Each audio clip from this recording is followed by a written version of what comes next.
All right, here we are. I'm with Chris Paul, CEO of Hercules Metals, BIG on the TSX Venture. And Hercules put out first drill results of the 2025 drill program yesterday.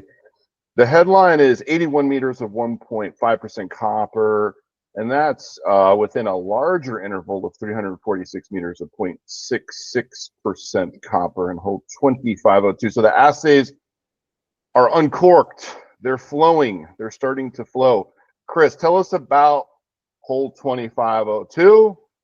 Did it meet your expectations? Yeah. What's the latest and greatest? Yeah. Thanks, Robert. Well, obviously it was a good hole, right? And for the first hole of the season, because hole one actually was abandoned very early on at like 100 meters. There was just some challenges and stuff with the Canadian Drill Co. and getting stuff across the border, so we had issues, and so hole two became the first hole of the season. And what we're really doing now is, okay, so we built this model, right? This geological model over the winter, because we only just made this discovery and the end of 2023. It was a concealed porphyry. We had to figure out the geometry.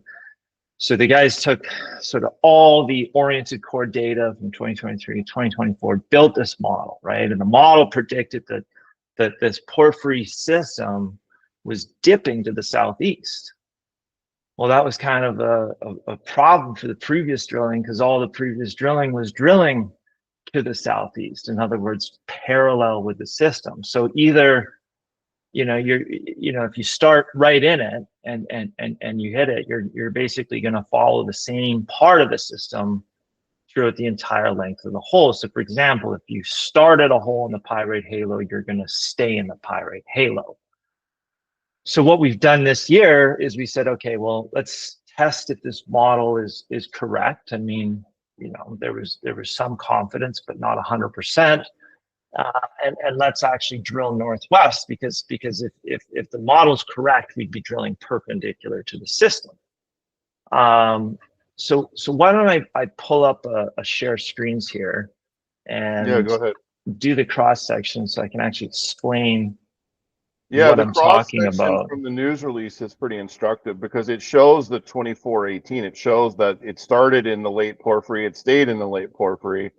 Hole 2412 had a little bit more variation, but hole 2502 cut across quite a bit of the intermineral porphyry and the early porphyry. Exactly. And I'm going to pull up our presentation as well, because I might actually just start with the standard sort of cross-section conceptual model. So this is the conceptual model that the team came up with, and hats off to these guys, because it is pretty well bang on. And so the strategy is this year to start essentially over here, right? So we're looking northeast right now. So the strike of the system is northeast southwest, right? So we're looking at this in cross section. So we'll start maybe just by sort of breaking down generally what's going on here. So we've got a series of porphyry intrusions here at the center of the system, right? This is what we call the porphyry center.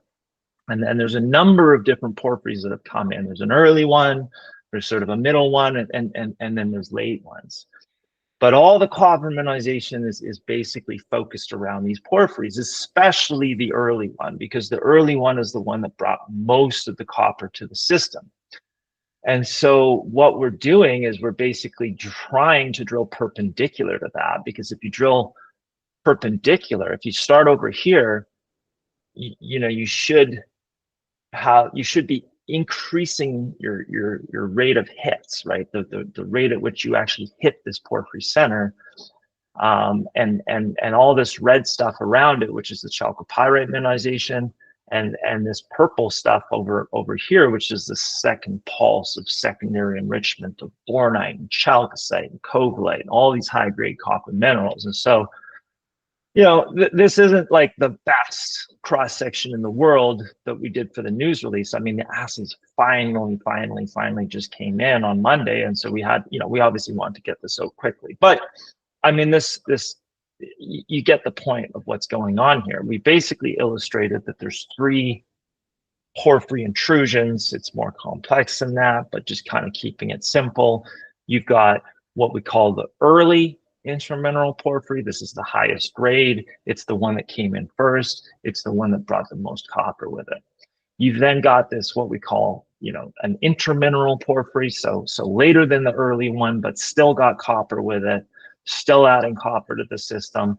And then you've got this late intermineral porphyry. It's not post-mineral, but this is coming in after the first 2 have brought in most of the copper. So there's a lot less copper around by the time this 3rd one comes in. And so hole 2, it gets down, it gets through the cover, it gets through the leach cap. This is actually a little off. The leach cap should be, just a little bit above these bars, but you get the point. So we started off in high grade hypogene enrichment in what we would call, the hanging wall, and then the hole entered this later intermineral porphyry, right? So there's actually no grade at all in this, and there should be. And the reason there's no grade at all is the leach cap. You'll see we've got it kind of going deeper down into this late intermineral porphyry. So 200 million years ago, when this whole system was at surface and it was being oxidized and leached, the leaching formed, a relatively sort of continuous thin blanket. But for whatever reason, this late intermineral porphyry, must have been really fractured up, and water was getting down, percolating down deeper, and the leaching went quite a bit deeper in this late phase for whatever reason. But we come out of that late phase, and that's when we were in the 80 meters of 1.5%. And, it was kind of a good intersection, because we not only did we hit the hypogene enrichment, but we hit the hypogene enrichment above and within and around the early intermineral porphyry. So that's sort of what the key is now going forward, is we want all of our holes to basically tag into this early intermineral porphyry. That is the center of the system, right? That's basically where the highest grades are going to be centered, is around this thing. But as you continue going, you've still got pretty decent grade, through till, the lower end of the hole here, associated with the later porphyry phase and all the host rock and stuff around it. So a little bit complicated, but that's what's going on. And this red thing right here is what we're trying to now extend. So 3 different phases of porphyry intrusions, essentially, and one of them doesn't really have much grade. 2 of them do have quite a bit of grade, but we like the early one. We like the darker red one. That's the one we really want to tag into. So tell us about the subsequent holes. Are you targeting that porphyry in the subsequent holes, like 2508, 2507, et cetera, et cetera? Yeah, exactly. So that's the name of the game. The name of the game is to extend that red thing here, which is tabular. So again, we're sort of looking northeast in cross section at this thing, but theoretically, it should extend for roughly at least 1.3 kilometers of the system that we now know exists. So we know that there's 1.3 kilometers because in 2023 and 2024, we've drilled all these holes and we know there's copper everywhere. So really the name of the game this year is really just to home in on that center, the high grade center of it. And this red sort of outline here is what our rough interpretation of kind of where that center is. And it's going to get improved, obviously, as we go and as we drill more holes. But you can see that these fences of holes are all designed to go across it. So we don't know exactly where it's going to trend through on each fence. So that's why you have to drill, 2 or sometimes 3 holes on each fence to hopefully, tag into the center of that and extend it. And really the goal of all this at the end of the day is, by the end of this season, we should be able to come up with, an inferred resource on this known part of the system. And then of course, at the same time, we're also looking to extend the system as well and grow it.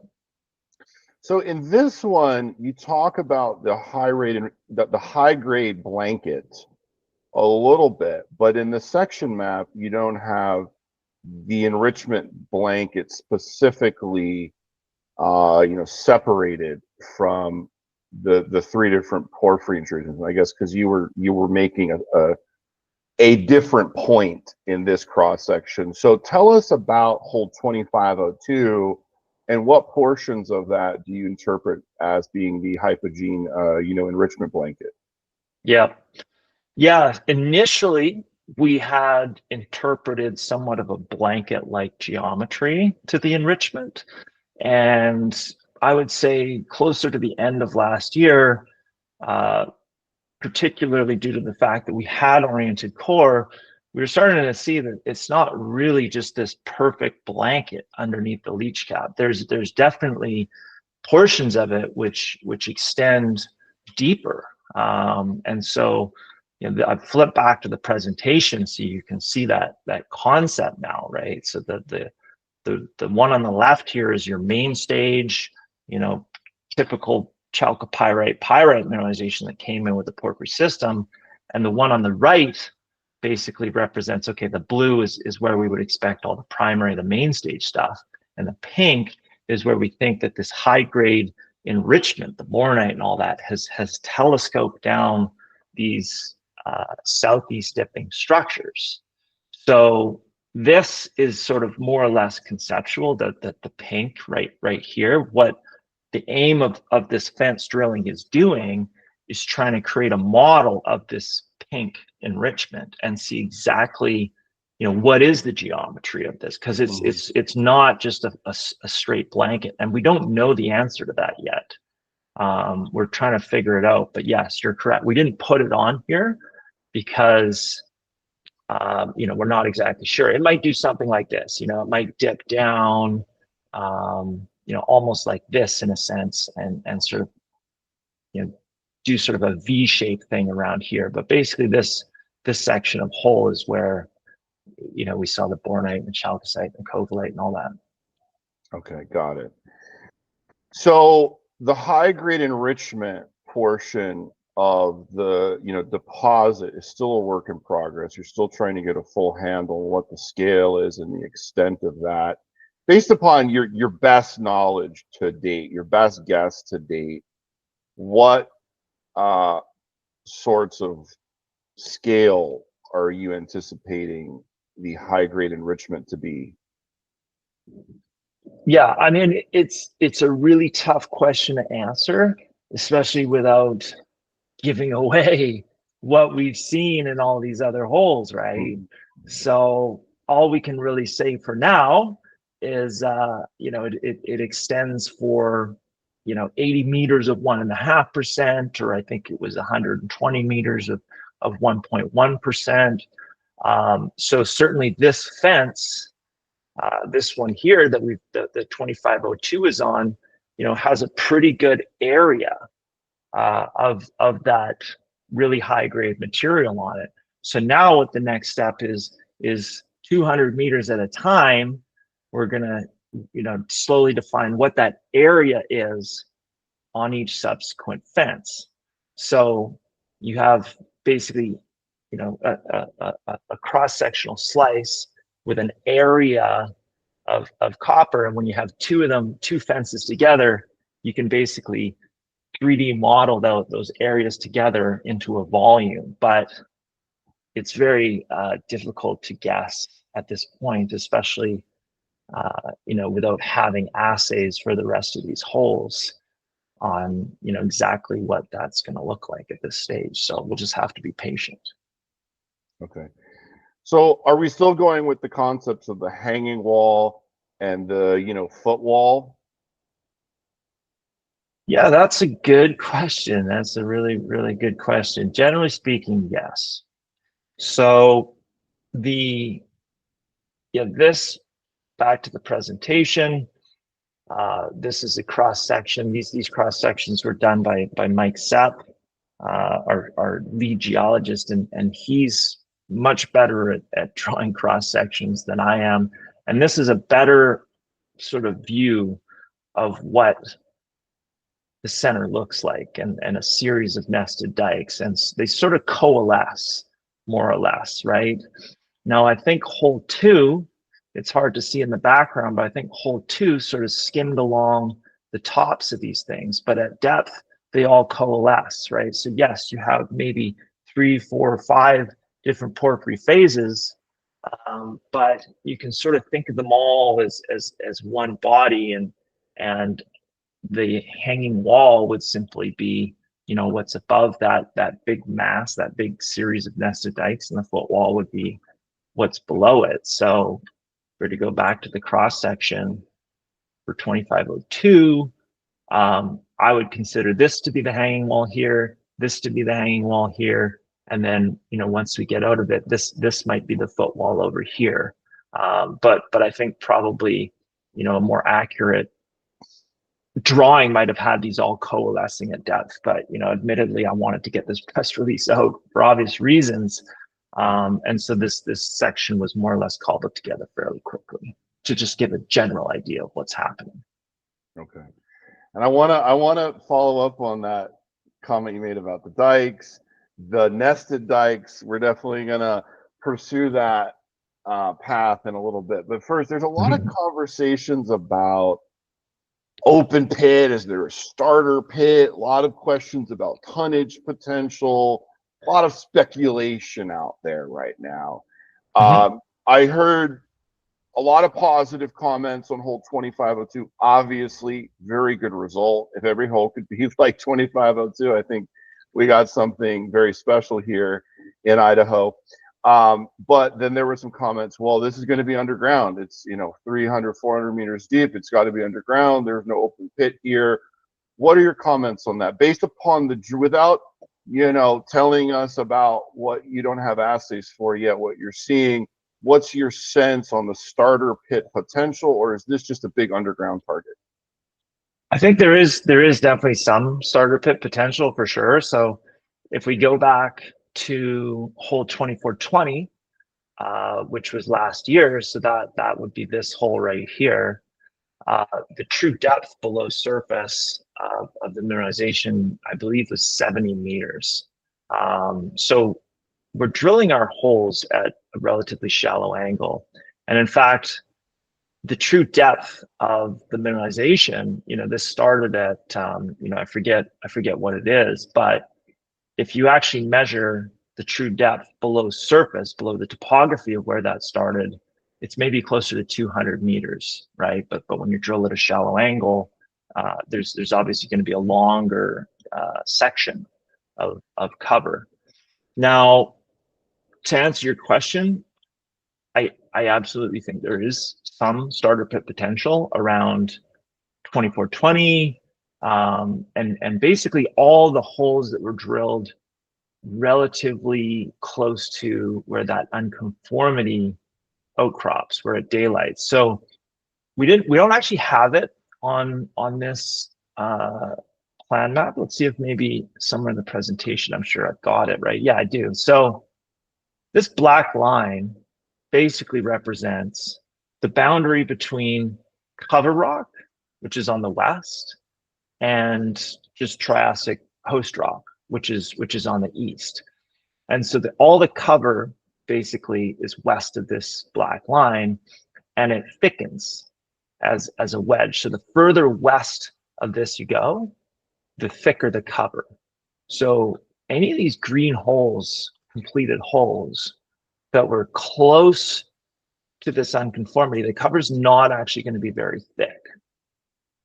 So that would be, anywhere close to this unconformity where we're getting mineralization close to the unconformity is all going to be area where you've got potential for a starter pit. But again, we're going to have to see what the assays come back from these holes before we know, whether that looks realistic or whether this entire thing is an underground block cave scenario. And, for that, we're obviously targeting the hypogene enrichment in a big way, because we want something that's going to work as a block cave, that could work as a block cave. And certainly, when you get grades, upwards of 1.5% copper, that will absolutely work in a block cave scenario. So targeting more of that hypogene enrichment, especially where we believe it could be thickening, is also a primary objective by all means. Okay. And just, I like to make up stories like everybody else in this business. So I look at the plan map and I say, hole 2515 looks good. It went to 800 meters. Hole 2507 looks good. It went to 934 meters, right? So they're, hitting in these holes along strike there. They're hitting this early porphyry in those holes. Hole 2512, I put that in that category as well. Again, I'm just making up a story here just based upon the plan map. But then I look at like hole 25-9, 25-4. I'm like, what's going on over there to the east? Either they're getting some really tough ground, or that's the end of it. Like they're not finding it over there. Yeah, I mean, you're not far off.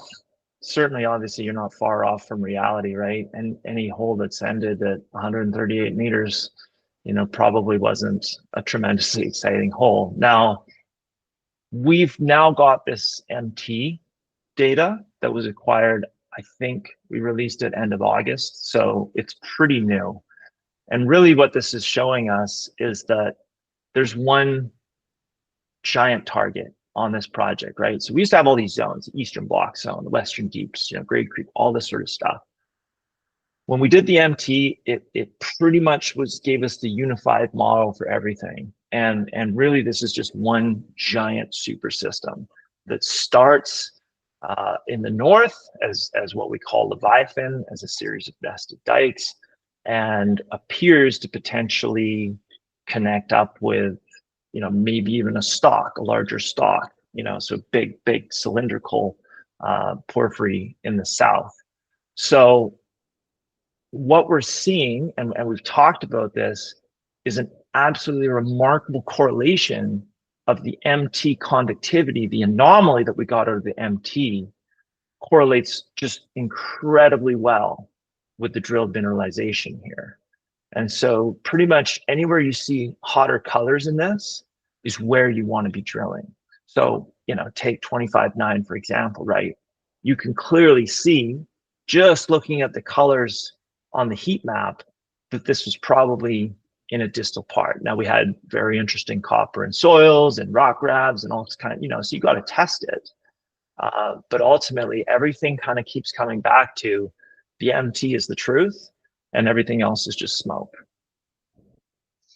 The MT is the truth. Okay, so man, like the last 2 years, just following the story, it's so fascinating. You're uncovering all these clues. You're trying to put together pieces of the puzzle, and the soils in the east. It's like such an obvious no-brainer drill target. You got to drill there, but the MT is the truth. Okay, so the MT is the truth. So we're following the MT to the south now, over Camp Creek, and we're into the southern flat. So back to the dikes, the nested dikes, because this is now another light bulb moment on this project. These are the porphyry system that we've been focused on since 2023 is really just a series of nested dikes that are coming from a source somewhere.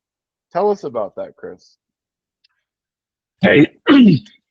So I'm going to pull in, this is from a couple news releases ago, just to sort of further back what I would just said about the MT. Okay, so what this is an east-west slice. So this would be sliced, somewhere through sort of the middle of Leviathan as we know it. Okay, so sliced east-west. And this yellow and purple and red, all this sort of stuff here, this is a block model of copper, just copper, that was created at the end of 2024. So it's only based on the previous drilling that did 2023. But it's very obvious that the mineralization is dipping southeast here. And when you look at the MT conductivity, again, the hotter colors are more conductive. I mean, just look at the correlation between where the MT conductivity is lighting up and what it's lighting up, right? I mean, it's 1 for 1. Okay, so where that gets interesting is as we step south, right? So as we move further and further towards the southern flats, this anomaly continues, right? This southeast dipping anomaly continues, but then it actually starts to get thicker and thicker, and the vertical extent gets bigger and bigger and bigger. And the values, these, we talk about values in ohm meters. That's what MT resistivity is measured in. And the lower the resistivity means the higher the conductivity. And so the values, we basically have the signature for Leviathan right here, right? So anyone else in the district that's looking for porphyries that are like Leviathan, you're looking for about 100 ohm meters, right? That's how conductive this alteration and this mineralization is. So we know we've kind of got that baseline, right? So we know what Leviathan looks like. We've got a lot of holes into it. We know kind of how wide it is. We know the grade, right? Up to 100 ohm meters. But as we step south, the conductivity actually starts to ramp up. And we start to get lower and lower, less resistive ground, right? So you go from 100 ohm meters down to 50 ohm meters. So half the resistivity or double the conductivity to the south. So whatever it is in the south, I mean, looks to be about twice as strong, right? Whatever's causing that conductivity appears to be twice as strong, 3 times as wide, and about twice as deep. So look, we can hype it up all we want, but until these 2 drill holes get down into it, let's obviously, wait and see. But I'm excited. I'm excited based on, some of the stuff we saw at 25-6, and I believe that absolutely that whatever's going on in the southern flats is porphyry alteration.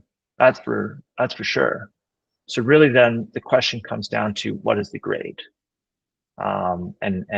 is it all pyrite, and is it just a bunch of low grade, or do we have a large, huge center in here that's really the real thing, right? That the actual real main stage porphyry has been down in the south, hiding under post-mineral cover all along, where no one has ever explored before, right? 308 holes drilled from 1960s to 80s. It was all up here where you've got the silver outcropping. No one's even looked at this area, but this could be where the big one is lurking. And, really, I think it's just going to come down to a question of grade. So let's go on a little bit of a journey here. And for the viewers, this is speculative conversation. This is a geophysical anomaly, right? Yeah. It does not equal a drill hole. Not even close. It's not even in the ballpark. It's a tool. And sometimes tools can be useful. Sometimes they can be way off. But let's go on a little journey. Sometimes they can cost you a lot of money. Sometimes they can cost. Yeah, that's happened to me many times. Yeah. So hole 25-02. So this is up by Grade Creek. So literally from where you're drilling the 2 holes at Southern Flats right now to where 25-02 was collared, I'm just going to guess ballpark 3,000 meters ballpark strike extent. That's how far apart these target areas are. Right. So somehow at hole 25-02, you have over 100 meters of 1.2% plus copper in the high grade portion of that hole. So somehow all the way up there, if somehow the center is at Southern Flat, somehow all the way up there, 2 kilometers, like 3 kilometers away from our interpreted speculative source, we're getting 1% plus copper over pretty wide intervals. that's kind of mind-blowing to me. Now, could that be a freak of nature that you got such high grade enrichment far from the source, or could that imply something about the tenor of the source here?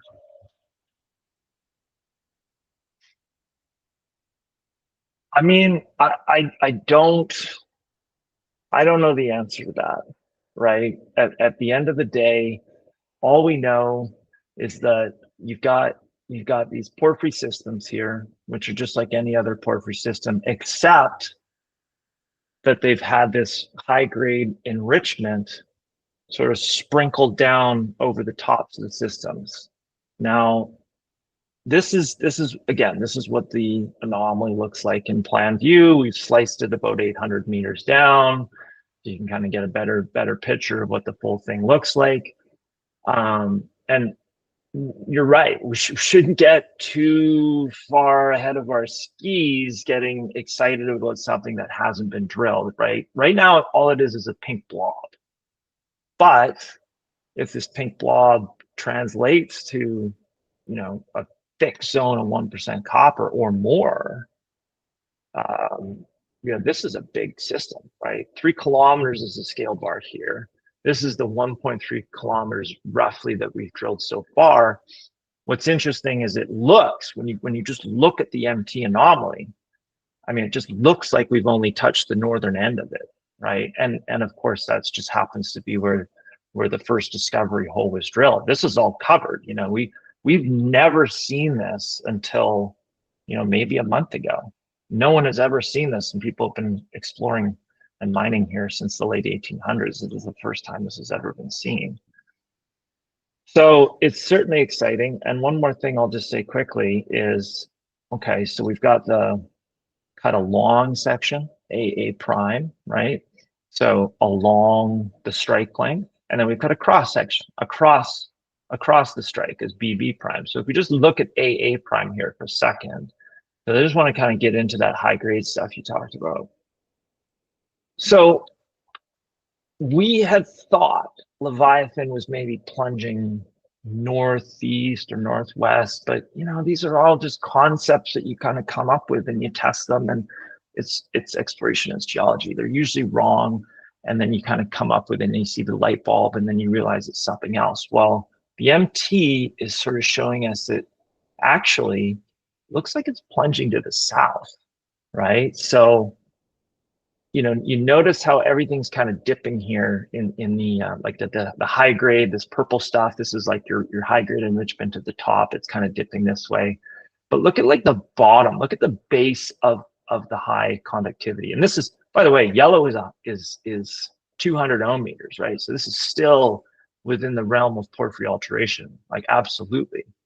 And just look at the base of it. The base of it is dipping or plunging to the south towards A. So the vertical, not only is the vertical extent seemingly getting longer and longer and longer to the system to the south, but if your high grade is plunging in that direction as well, we know this part of it has been more deeply eroded. But the $1 million question has always been, how thick is this enrichment zone, right? Before it was eroded and leached. We only know the part of it that's been eroded and leached and removed. Now, if we trace this thing down depth, where it's far less deeply eroded and leached, we might be able to find out how thick it actually is. So that's kind of the part that I think excites me. But again, let's not get too far ahead of ourselves until we drill it. And it may take a number of holes, right, till we actually find the center of it, just like 25-02. Took a year and a half before we, sort of found that early mineral porphyry. So the key learning from like early 2024 is that the enrichment blanket that we were calling at the time is hypogene. It's not supergene, right? So this is happening from deep inside the earth at the time of formation.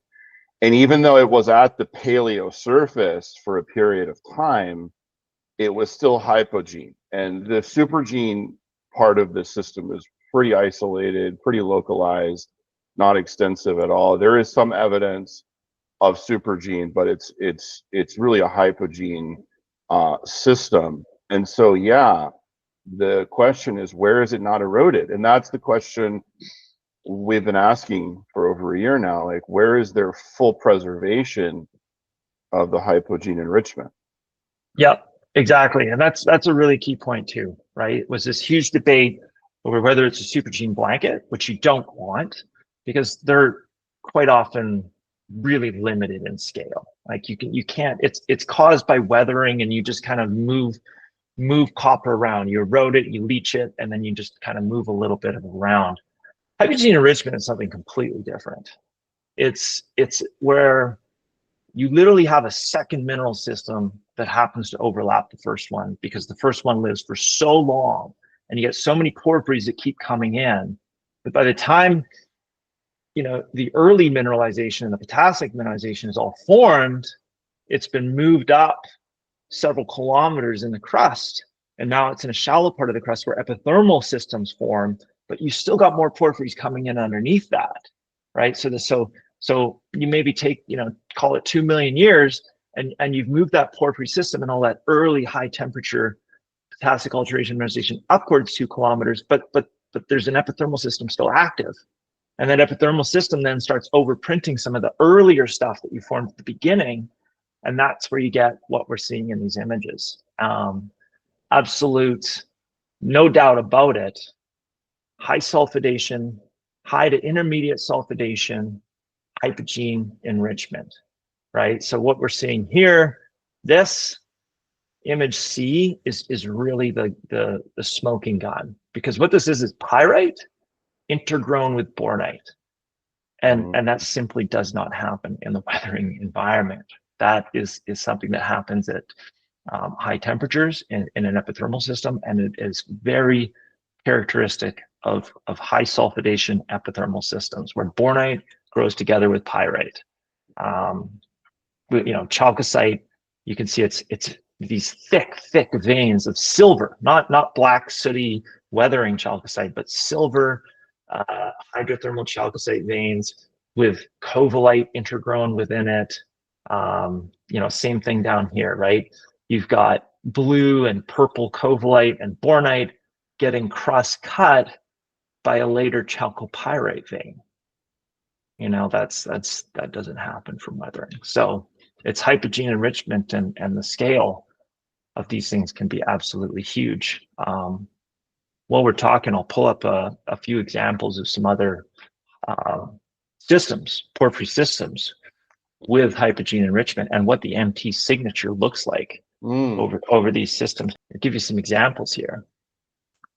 So this is Filo del Sol, and these guys in 2023, they did an MT survey, and talking with some of the people who were involved with that, this was the real light bulb and the real game changer for the exploration at Filo del Sol and the Aurora zone and everything like that. So 600-meter depth slice below topography. You can see the sausage here, right? And you can see where all the drilling is. It's 1 for 1.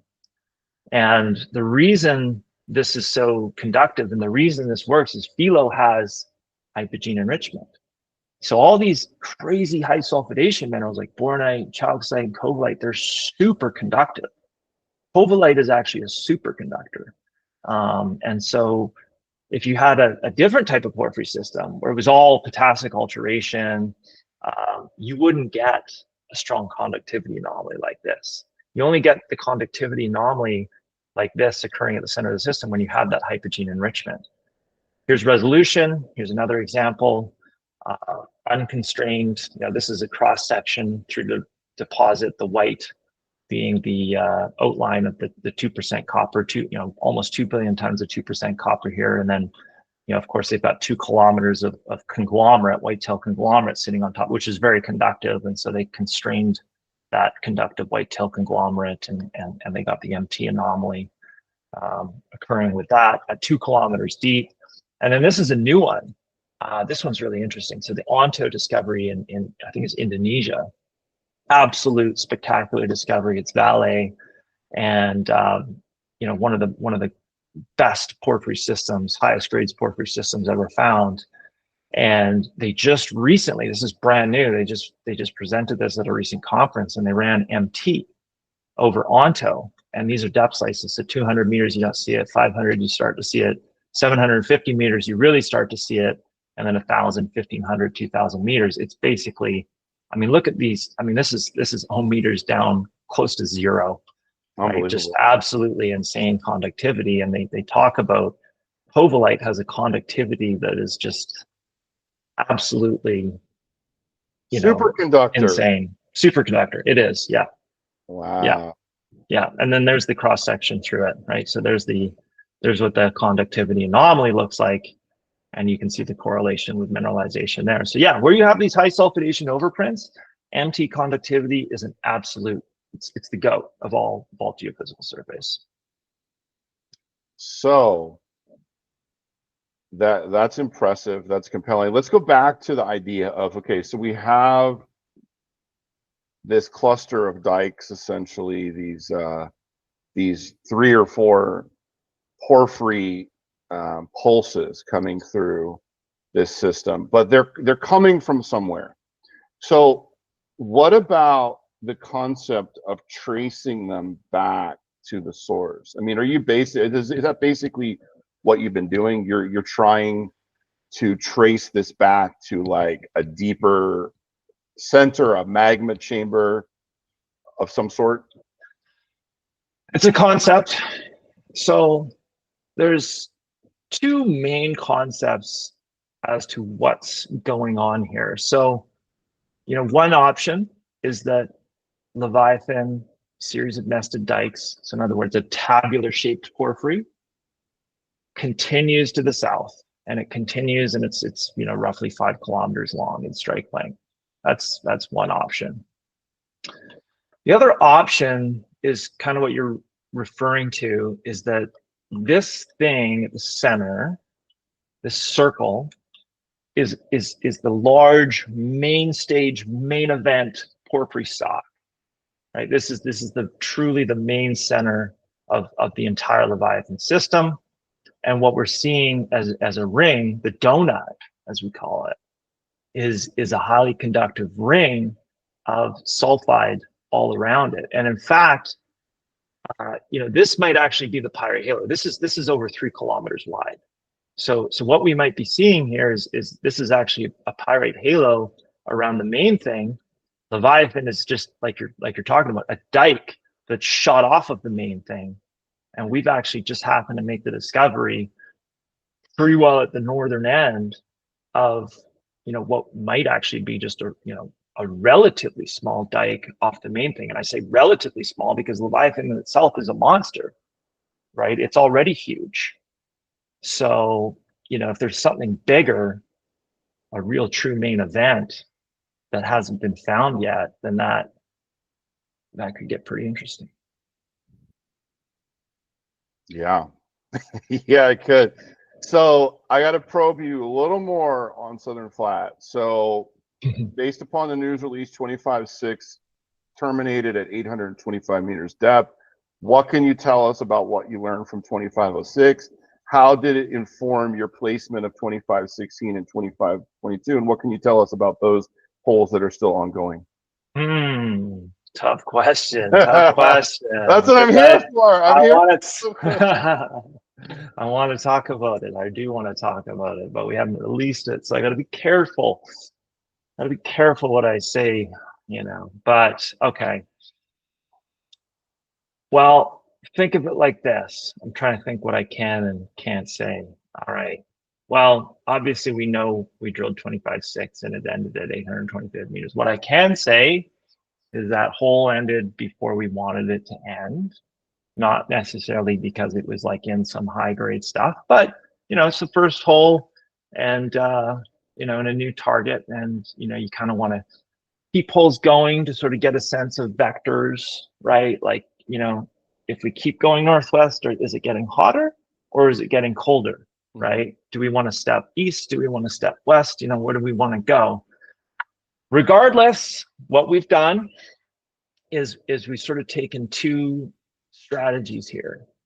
So 25-16, we elected to drill this hole directly to the west towards 6 to sort of form a fence, right? So we want to do two fences. We want to do an east-west fence across here, because that's going to inform us if scenario 1 is the case. Scenario 1 being that Leviathan is all one continuous system, right? And all one continuous series of nested dikes, and it's all tabular and it trends through here. We're going to catch it somewhere on this fence. Scenario 2 is that the main event is a big stock down here in the south, and actually this might just be pyrite halo around a big stock in the south. So, you know, maybe Leviathan ends somewhere. We don't know. We haven't found the end of it, but maybe it does end somewhere. And, you know, if we go back to sort of the plan view again, right? Like maybe it ends there. We don't know. And maybe this is all pyrite halo around this. And so what we're also doing at the same time is we're going to drill a fence going southeast, you know, across the donut entirely. So if Leviathan is all one big tabular dike, we'll catch it in the east-west fence. If it ends, and this is, you know, a much bigger system here, we're going to catch it going southeast, or it's both. Or Leviathan connects all the way up to one big giant main event stock in the south, and we hit on both. So time will tell. Time will tell. And it's going to take a number of holes, right? Like that's the thing with exploration. We got to be patient, right? We're seeing that there's clearly something big here, but you know, big things are a gift and a curse sometimes. When it's 3 kilometers wide, you may not tag into the center of that on the first hole. If it was a little skinny thing and a little tiny anomaly, you can probably hit that on the first hole.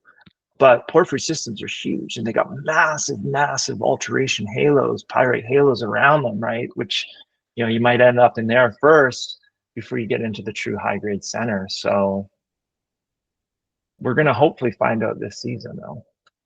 So in hole 2506, in a previous news release, you did mention you got into the Triassic. You were in D veins, pyrite halo kind of stuff.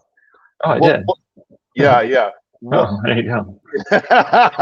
Yeah, you said that in a news release. Oh, I can talk about it then. Yeah. What can you tell us about what you saw in hole 6? And there was also this thing about how, as we move further south in the project area below Camp Creek, we're getting into better host rocks, more carbonate, rich, host rocks. Did what you see in hole 2506 give you confirmation of that? Yeah, that's a great question, actually. Let me see, because I want to pull up a figure. Because we had some really good figures about that host rock. What news release would that have been in? Oh, that was back in like March. Let me see if I can find that news release here. Yeah, here we go. Here we go. I got it. Okay. So this is the figures from that release you're talking about, right? Okay. So what's happening here is we've talked about the porphyries. We've talked about these nested dikes. That's what brought the copper to the party. That's what brought all the copper in. But the copper isn't just confined to within those porphyries. It's going to shoot off into all the, what we call the host rock surrounding it. And so it's important to understand what the host rock, surrounding these porphyries is, because not all host rock is created equal. There's really good host rock for porphyry systems, and there's really bad host rock for porphyry systems. And so what you want is you want a host rock with a lot of iron in it, or a lot of limestone in it, because either of those two things, either that calcium in the limestone or the iron, is going to react with the fluids coming off of the porphyry that have all the copper and the sulfur to form your sulfide minerals, your bornite and your chalcopyrite and all that stuff. It kind of creates, it's the reactant, it's the ingredient in the reaction. So what we did is we mapped. Joe Lipsky, our mapper, she's an incredible mapper. She's got lots of experience mapping all different porphyry systems in the Golden Triangle, and she spent 2 years here mapping all the Triassic window at Hercules. And so what she's found is there's basically 3 groups of host rock. You've got this upper one at the top, right? So everything's dipping to the northwest here. and it's what we call felsic volcanics. So these are low iron volcanics, not a very good host rock. But then below that, you get into high iron host rocks, a much, much better host rock below this upper group. And then below that, you get the same high iron volcanics and andesites and things like that. But then you start to see limestones interbedded within them. So you kind of get like the absolute best host rock in the south. Very, very, very strongly reactive. And we all know like limestones will form skarns, which can be incredible, incredible grade. So yeah, the southern part of the project is where the most prospective host rock is, the really iron rich stuff with limestone lenses all through it. And it's trending northeast southwest. And so that really, really good host rock is actually trending underneath southern flats. And so we might have this perfect storm of, not only are the porphyries potentially getting bigger, wider, stronger, more preserved, right? Because they're plunging to the south. So you get better preservation of that nice shallow stuff. But we might also have more reactive host rock under here as well. So you asked about, what did we see in the host rock in 25-6? Well, it was actually really hard to tell because it was blasted like with intense QSP alteration. And so I would actually place that hole in what we would call the pyrite halo. Mm-hmm. So when you're really, really close to the grade shell, the ore shell, the QSP or phyllic alteration, as you call it, is really strong, like 5 out of 5, and it's completely destroyed the host rock. So it's just white. It's just basically clay and sericite and quartz. There's nothing left of the original host rock. So when you get your assays back from that, we do like a complete 4-acid digestion, and you can look at elements like scandium, because scandium is immobile. So even when it gets altered with hydrothermal fluids, it doesn't move. So high iron rocks, actually, if we go back to that, let's go back to that image here. A lot of this mapping was done using geochemistry and scandium. We ratio scandium to aluminum because it kind of provides a good baseline. But the high scandium tells you where you've got the high iron rocks. And so we'll see, when we get the assays back and the scandium back for hole 6, if it was in high iron host rock down there, but actually really, really hard to tell right now. Okay. And then just a few more questions. So a bunch of questions from people about the depth at Southern Flats. Obviously, it's deep. That's why it's such a fascinating target.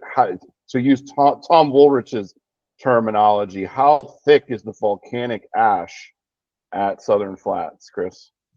Yeah, it's thick. It's thick. So we're looking at probably realistically on the order of 500 meters of cover. So this is not by any means a shallow target. This is absolutely a block cave style target. And so the reason we're drilling it is for a block cave target, right? And what we talked about earlier about that high grade hypogene enrichment, okay, where we've discovered it is it's been leached and eroded. So we've lost a good portion of it. We don't know how much, right? We don't know how thick the full thing is, but we know that a significant part of it has been leached and eroded on the northern end.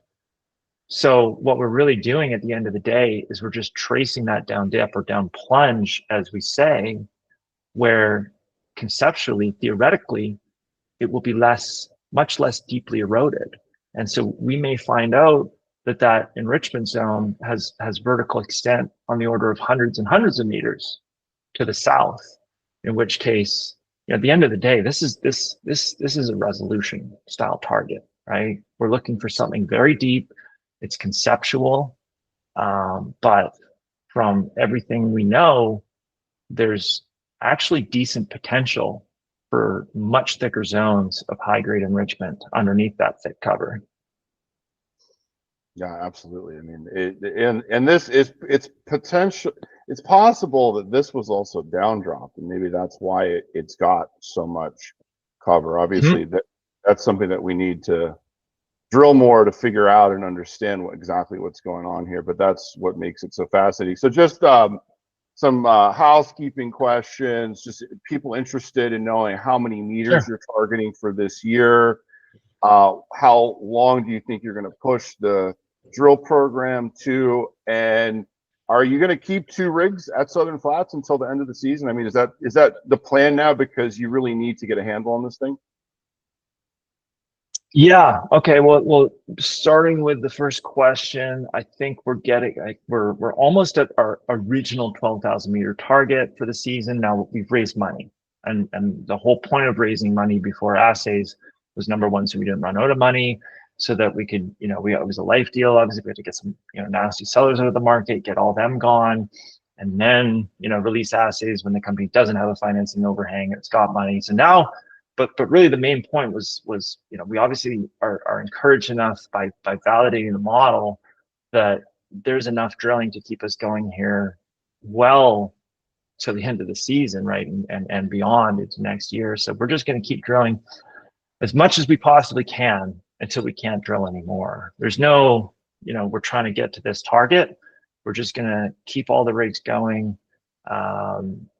Yeah, until we just can't, and it's not safe anymore. Now, the Leviathan part of the system is in the steeper parts of the property. It's not a steep property. I mean, these are rolling hills, but we're building roads. So we're pushing roads in, and they're dirt, and they're on the sides of relatively steep slopes, and we don't want to risk any safety stuff, right? So when it starts to get wet and slick, we got to be gone from this part of the system. However, right, you can probably guess why we named it the Southern Flats.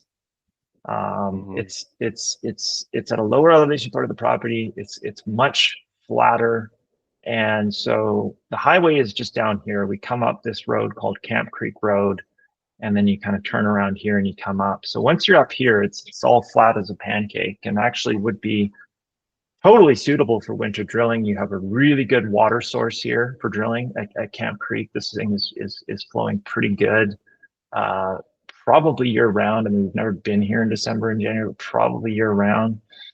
So yeah, look, I mean, if we hit something spectacular, then maybe, we keep going, but we won't be here in December. I mean, at some stage you got to shut down and take a break and let assays come in and update your model and do all that stuff. But realistically, we could get back very early next season. I mean, we could probably start in late February, quite easily in the southern part of the property. Oh, February. That's a word I haven't heard you say before. Okay, so a shorter off season, potentially shorter off season. But yeah, you're right. I mean, in April, this part of Idaho it was fantastic this year. So you could definitely get back out there a bit earlier. You don't get a lot of snow. It's semi-arid, right? And so it's kind of grasslands and stuff like that. So you don't get a lot of precipitation. It doesn't get that cold in this part of the world. So really, if we wanted to winter drill, and we're not talking about we're going to do it by any means at this stage, but if we ever get to a stage where we do want to start winter drilling, all you'd really have to do, and we've done it once before, there's actually a local quarry in Cambridge that will truck this 3-inch crushed gravel, and we'll just lay it down all up Camp Creek, because it's basically just the dirt that gets slick, right? So you just got to put gravel down on the road and make it safe for vehicles and equipment that are coming up and down this road. If we did that, you could absolutely be winter drilling. If there was a need to be winter drilling, you could do it. Not up here though, right? So that's why we're staying focused.